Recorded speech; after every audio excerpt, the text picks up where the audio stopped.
Evangelio de Mateo, capítulo 2. Después que Jesús nació en Betlehem de Judea, en días del rey Herodes, he aquí, unos magos del oriente llegaron a Jerusalén diciendo: ¿Dónde está el que ha nacido rey de los judíos? Porque vimos su estrella en el oriente y vinimos a adorarlo. Pero al oír esto, el rey Herodes se turbó y toda Jerusalén con él. Y habiendo convocado a todos los principales sacerdotes y a los escribas del pueblo, les preguntaba dónde había de nacer el Mesías. Y ellos le dijeron: En Betlehem de Judea, porque así está escrito por el profeta. Y tú, Betlehem, tierra de Judá, de ningún modo eres la menor entre los príncipes de Judá, porque de ti saldrá un caudillo que apacentará a mi pueblo Israel.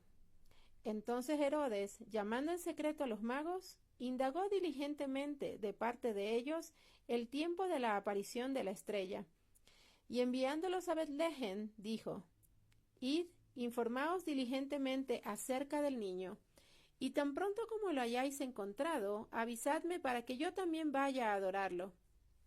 Después de oír al rey, ellos se fueron, y he aquí, la estrella que vieron en el oriente los precedía, hasta que llegó y se detuvo sobre donde estaba el niño. Entonces, al ver la estrella, se regocijaron con un grande gozo. Y entrando en la casa, vieron al niño con su madre Miriam, y postrándose lo adoraron.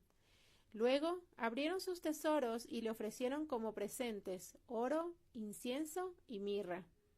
Pero siendo advertidos en sueños que no volvieran a Herodes, regresaron a su tierra por otro camino. Después que ellos regresaron, he aquí, un ángel del Señor se aparece en sueños a José, diciendo: Al levantarte, toma al niño y a su madre, y huye a Egipto, y permanece allá hasta que yo te diga, porque Herodes está buscando al niño para destruirlo. Y él, levantándose, tomó de noche al niño y a su madre, y se fue a Egipto. Y allá se quedó hasta la muerte de Herodes, para que se cumpliera lo dicho por el Señor mediante el profeta, cuando declara: De Egipto llamé a mi hijo. Herodes, al verse burlado por los magos, se enfureció sobremanera, y enviando soldados, mató a todos los niños menores de 2 años en Betlehem y en sus alrededores, conforme al tiempo que particularmente había indagado de los magos. Cumplióse entonces lo dicho por el profeta Jeremías, cuando dijo: Una voz fue oída en Ramá, llanto y gran lamentación, Raquel llorando por sus hijos, y no quería ser consolada porque ya no existen. Pero cuando Herodes murió, he aquí, un ángel del Señor aparece en sueños a José en Egipto, diciendo: Al levantarte, toma al niño y a su madre y vete a tierra de Israel, porque han muerto los que buscaban la vida del niño. Levantándose, pues, tomó al niño y a su madre y entró en tierra de Israel. Pero cuando oyó que Arquelao reinaba en Judea en lugar de su padre Herodes, tuvo temor de ir allá, y siendo avisado por revelación en sueños, se retiró a la región de Galilea. Cuando llegó allí, se estableció en una ciudad llamada Nazaret, para que se cumpliera lo dicho por los profetas: será llamado Nazareno. Bueno, unos comentarios aquí. Primero, el nombre de la ciudad donde nació Yeshua, Jesucristo.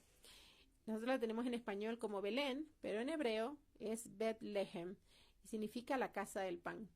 Y si ustedes han leído la Biblia, sobre todo en el Evangelio de Juan, pues el Señor dice de sí mismo que Él es el pan que descendió del cielo. Y qué hermoso cómo los nombres, esas cosas en la Biblia tienen sentido, ¿no?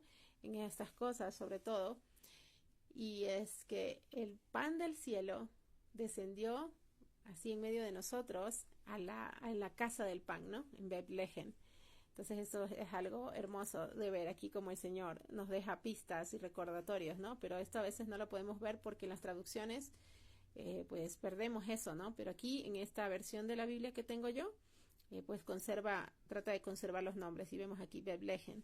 Eso es una de las cosas. La otra es que cuando dice magos, no piensen que eran adivinos, sino que la palabra magos aquí se refiere a astrónomos, no astrólogos, sino astrónomos, y eran personas que estudiaban los astros, ¿no? El movimiento de los astros, y pues veían que había algo probablemente que era fuera de lo común que pasó ahí, Y el hermano Baruch del canal de Love Israel, que siempre les hago mención, nos comentaba y decía que, ¿cómo se llama? Aquí en este punto, probablemente estas personas no son cualquier persona astrónoma, cualquier astrónomo de cualquier ciudad.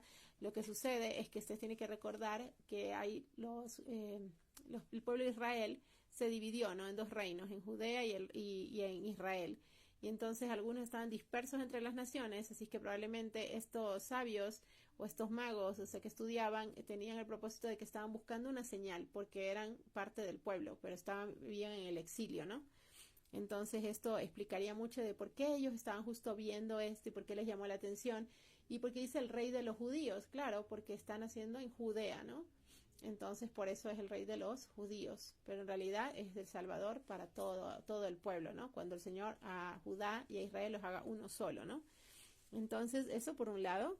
Y también cuando habla aquí de la profecía, cuando dice Raquel llorando por sus hijos, Raquel representa, es una de las matriarcas de Israel, del pueblo de Dios, así es que lo que representa es el pueblo en sí mismo, ¿no? O sea, como el llanto que sufrieron dentro del pueblo por cuando Herodes, por verse burlado, ¿no? Por el odio que tenía, porque él quería destruir a Yeshua, pues mató a todos estos niños, ¿no?